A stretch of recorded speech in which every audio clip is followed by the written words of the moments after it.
Getty Labour MP David Lammy echoed the comments of the former lefty boss following the announcement of the sovereignty symbol last week. The former Labour leader blasted it as absurd and parochial. The former Labour leader tweeted, "Nope.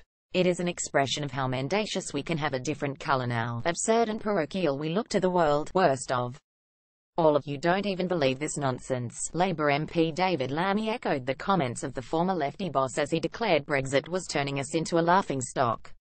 He added, "But don't worry, when we're all stood in the airport for 4 hours we can stand in the queue and look at just how blue the passports are." The two were skewered by Nadine Dorries, Tory MP for Mid Bedfordshire, who declared the criticism as a move from Remoaners to hold the electorate. She stated what this reaction demonstrates is the contempt with which many of the Remain establishment hold the electorate, voters who decided by a clear majority to leave the EU. Sadly, some people seem to think it's shameful and wrong to be proud of our country. Wednesday, May 10, 2017. Top 10 facts about passports. The people voted to take back control, so why should we not take back control of our passports and return to the traditional navy blue?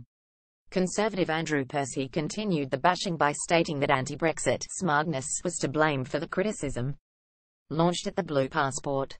He declared this as yet another example of the smugness of some Remainers who can't accept that many people outside their privileged metropolitan comfort zone actually care about the symbols that represent us overseas. After only being announced days ago, the blue passport has faced a slew of negativity, with a key foreign policy advisor to Margaret Thatcher dismissing the rejoicing of the colour change as mere nostalgia. Charles Powell, who served as private secretary to Thatcher from 1983 to 1990, said the clamour for the old-style travel document was part of the nostalgia on which the predominantly elderly Brexit constituency thrives.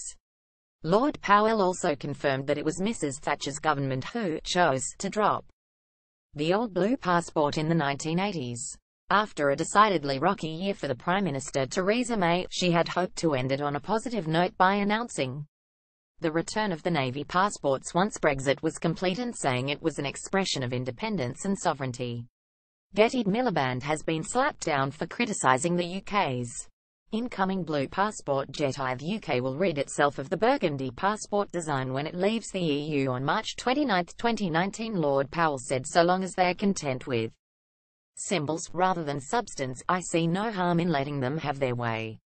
Thatcher's former advisor added, if we get their agreement to full alignment with the single market in return, it's a good deal.